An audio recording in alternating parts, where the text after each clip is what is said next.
Good evening. Welcome to You Can't Handle the Truth Movies. I'm Chris. That's James.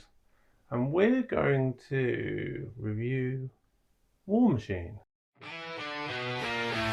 You can't handle the truth. Follow the final recruits of a grueling special ops boot camp who encounter a deadly force from beyond this world. That is a very, very short synopsis. Pretty much. I'm going to say you're the synopsis guy. That's pretty much on it though. So this is Alan Ritchson's new film. Basically, he's trying to become a ranger. It's the last test. They're meant to find a plane or something, and they misinterpret the plane for this spaceship thing that's landed, and they then get hunted by a transformer. Yeah, he's trying to get through the Rangers, which is it's like special forces in America, one of the special forces, and he's doing it because he promised it he would do it with his brother. And at the beginning of the film, it sets it up with his brother getting, they all got blown up, really, didn't they? And then they're on this mission. I related it to Tropic Thunder because they find this big robot war alien thing. Don't really know what it is, which is from the trailer, so you know they're going to find it.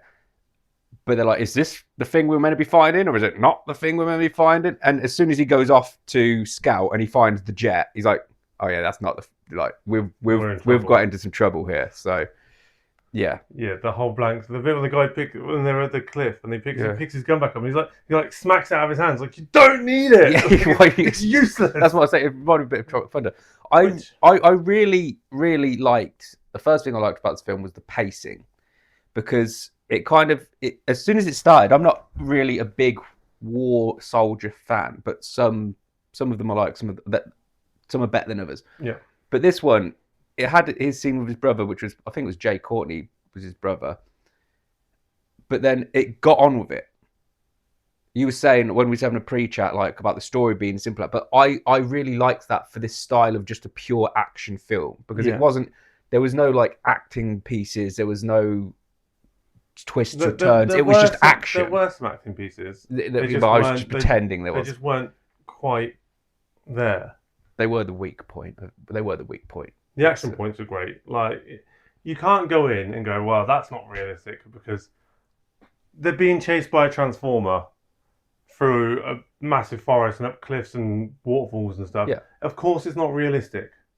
So if that's the point you go with, you've gone to see the wrong film. If you're there for a good laugh and a good ride and a lot of good action, so many explosions, then you're going to be pretty happy with what you get. Yeah, I thought the director as well took. He had a lot of good different shots in this film. So we had good landscape shots, which showed the size of just how far they had to go. They had a kind of different. We've seen it before, but when they're getting chased from behind, like when the T-Rex is coming to Jurassic Park, you get it from their kind of point of view, and they mixed and matched there. And the CGI wasn't horrible.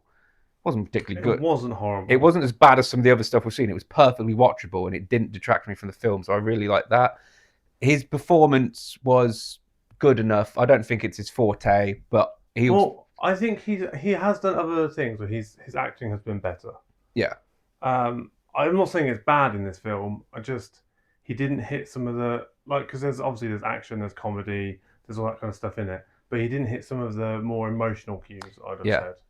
I was saying I think the director made up for that a little bit as well, because I thought he paced it and put the music, and he set, you care, you knew in some points they have a Van Damme movie, oh, my brother died, that's just it happened.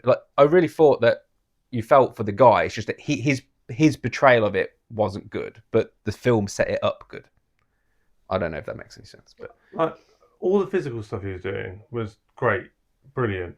It was just some of the talky scenes. Yeah, but there wasn't many though. There wasn't many. They didn't. This is what I was saying about pacing. They put enough in so there was some form of interaction, because he had that kind of gruff when the guy at the beginning is trying to talk to him to say he knows his brother, and he's just like, oh, I don't want to talk to you. There's no actual scene. So the talking scenes they're spread out nicely. It doesn't need lots of them. That's what I'm saying. It's just a pure action It's like being on little bit of a roller coaster for an hour and a half. I think it's a perfect Friday night flick that you don't have to take too seriously. This thing is a perfect Netflix film.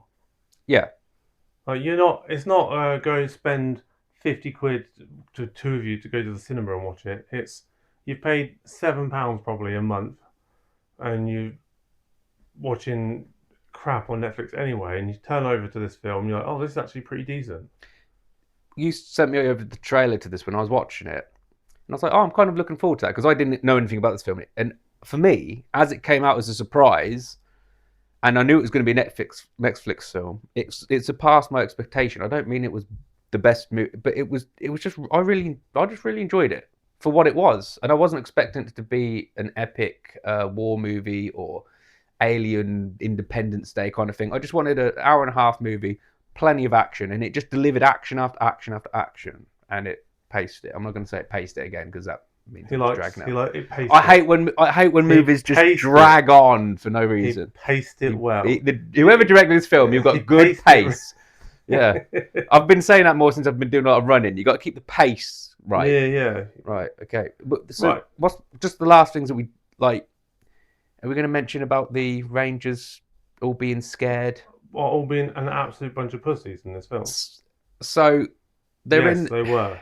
They're in the special force. They're in the like top percent of soldiers in the world, pretty much. Like not a lot of people pass these trials, and they're at the very end of the training, not the beginning, and they're just like, we can't go that way. We can't do this. Oh, I'm scared of this. It's like this is literally the only thing they would be prepared for is this terrible situation and to scale into places you can't get into. So that was kind of a bit weird how they were all so scared. But I mean, they were all getting blown to crap at the same time, like by something never before seen by man. It wasn't like they were fighting another bloke in a tank. This is the thing with these things. Like they say it in some in other films and stuff. Like a sniper, they don't have to be like the best in the world. They have to be the smartest.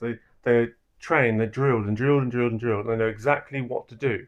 So it's like muscle memory. So I think it was in one of the Jack Reacher films where they were talking about the shot from like a bridge into a building. He's like, well, he wouldn't have shot from here. It's not like no sniper would choose this spot. This is not where you do it. Details. You do it over there, because they're drilled to like do it right, and like they're just fumbling around all the time.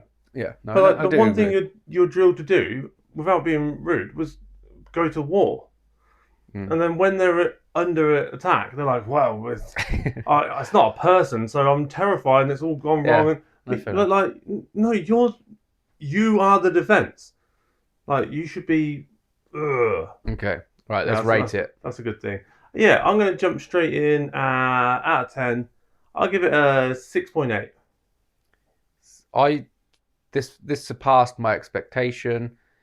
I really liked it. Lots of action. It was good paced. It kept moving, and I wasn't bored. You said earlier to me when he was talking that it's a bit of a film you'll be on your phone. For me, that's me as a guy that goes into my phone nowadays because I'm so bored of the same film. It kept me. So I'm giving it a 7. I'd recommend it. I'm not going to say it's highly recommended, nothing, but for just a good action film. So ticks the boxes. 6.9 in the middle? Let's give it 6.9. That's a recommended watch. It's good. Give it a watch. It's a good giggle. Acting's a bit poor. Action's a bit good. There you go. It's not like Terminator 2 good. I'm just saying it's... But we're not in the 80s anymore. We have to remember that sometimes, folks. Thank you for watching.